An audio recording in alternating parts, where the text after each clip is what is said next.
Welcome to the Baton Twirling podcast, a show about all things baton twirling. From the latest news to interviews with world champions and connections made along the way. I am your host, Sarah Rudine. Baton twirling has taken me on an amazing journey, and I'm here to share part of that journey with all of you, one episode at a time. So sit back, enjoy the show, and let's get rolling. Hey, welcome back. Today we are speaking with the twirling sponsor at Shiner High School. If you haven't grabbed our freebie yet about how to approach your band director about twirling on the field, check out batontwirling101.com/Shiner to get your copy. Let's get started with today's episode. You already heard from the band director, but I thought it would be so awesome to hear from the sponsor who works directly with the twirler. So go ahead and tell us your name and what you currently do here in Shiner, Texas at Shiner High School. My name is Anastacia Rehak. I teach 6th grade social studies and science. I also coach, I assist varsity volleyball and softball. And I'm the junior high and high school twirling sponsor. So how did you get into this? Like, who grabbed your hand and said, hey, there's a twirling line, we want you to... Well, when I first got a position here, I was actually teaching just 4th grade writing. And the twirling sponsor previous to me, we were just kind of talking, and I was talking about how I had been on the line in junior high and all through high school.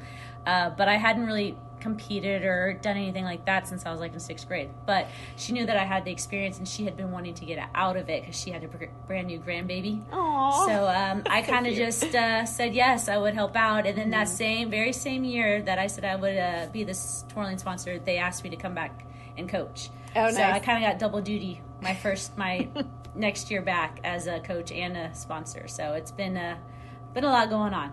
It's been fun. How did you get into the other sports? I'd been coaching previously, and then when I had our first son, I had taken a year off, and then we moved this direction from Uvalde area, and a position opened up, so I applied, and I got it, and then they knew I had coached, so they needed some extra help, so they asked if I would help out. I said, great, I'd love to, so... That's so awesome. And my sister's a teacher, and I always say, like, you guys don't get paid enough. Yeah. You guys do everything, and, like, you shape these lives. It's so amazing. So I just want to say thank you so much for being an amazing teacher and taking on all these things. What has been one of the best things about leading the sponsorship of this group? I think just getting to know the girls more on a one-on-one basis, and then seeing them together as a group. But just you get to see their personalities outside of sports, outside of the classroom, and they're really interesting girls, and they really love what they're doing. They love to be out there and entertaining, and they really enjoy it. And I really enjoy actually helping the younger ones hone in on their skills and get better, and encourage them to go out and do more. So that's been the fun part. What's been one of the hardest things about running it? Time. Time. Yeah. I don't have the time. Because if you look at my weekly schedule, if in the fall, we have volleyball practice every day or games Tuesdays and Fridays. Oh, yeah. The only time I can do practice with the girls are on the weekends. Okay. If I don't have a tournament. It's just time. If I had more time, it'd be great. That's the only thing, is just I'm spread out a little bit. I don't have time. Yeah. So as far as the program goes, if anybody outside or anybody listening to this was saying, I really want to start a program at my high school or my junior high, what advice would you give to them?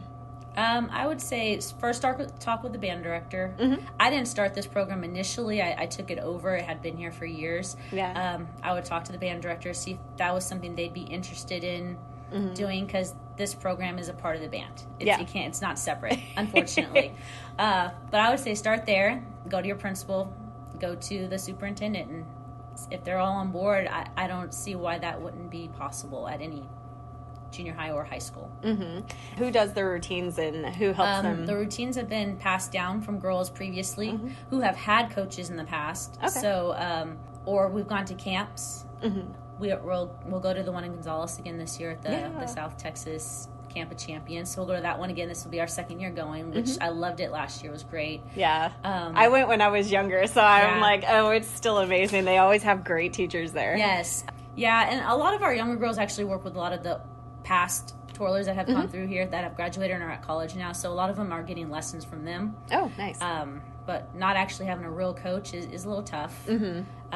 It's either routines the girls have meshed together themselves or something that I've made up or that I've remembered from when I was in high school. So we kind of just piece together stuff and we make it work. Great. If it came down to it, do you think that they would benefit from like an online type learning? Oh, totally. Yes. Yeah, because we have a band website, which we have a twirler link to, which has like our feature that's graduating this year. She made the routine for our junior high kids. We posted that video for them to watch and practice extra at home. Yeah, that'd be great. And as far as fundamentals, do you see a need for them to learn? Definitely, because I know that you've mentioned it today, the thumb toss, and I've mentioned it before multiple times, and I think hearing it from somebody else, that's not me, I think might resonate a little bit more with these girls. They're like, oh, someone else is noticing it too, so maybe I should start doing it. Yeah. But yeah, fundamentals are key. Yeah, that makes me happy. I'm working on a fundamentals thing right now, so hopefully once it's done. And I've even researched and I've tried to find like a list of every single fundamental that there possibly is, and it's hard to find. You currently hold tryouts every single year. Is this something that they've always done, or is this something that's somewhat new? No, as far as I know, they've always held tryouts. I think the expectations in the past have been different than what my expectations are. Good, yeah. I want to be able to do more with the girls, so I think as far as fundamentals go, I expect a little bit more. Yeah. So we can do more in our routines as a whole. Because what I noticed last year going to the South Texas Camp Champions for the first time, I noticed that there's a lot of teams there that are way above some of our girls' levels, and it would be awesome to push them a little bit more. Yeah. You know, for them, if they really want it, I think that if they worked harder at it, then we can meet that level. So my expectations a little bit higher than what they've been in the past. Good. I think that's great. And I hope that pushes them more than deter them from wanting to participate, which I think it shows it has. They've been working really hard. Yeah. I can tell a difference from last year to this year. That's good. It's been you've been doing a great job. Thank you. Some people think that it's a dying field. I don't think really it is. I think it's just not everyone is into it right now. Or, you know what I'm saying? It's not, I mean, I think once people start, I think more with social media, I think it's becoming a more open thing.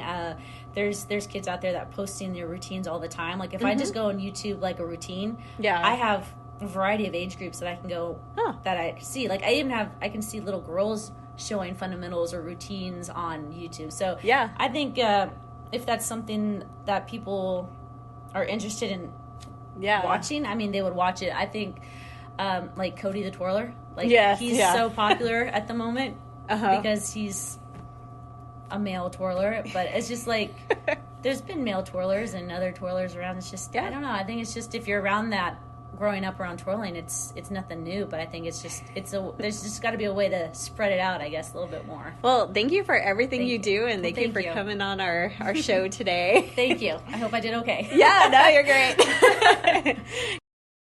Hey, listeners, if you enjoyed today's episode, subscribe to the Baton Twirling podcast.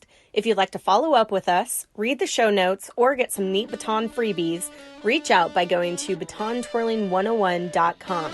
Thank you for listening. We'll catch you next time.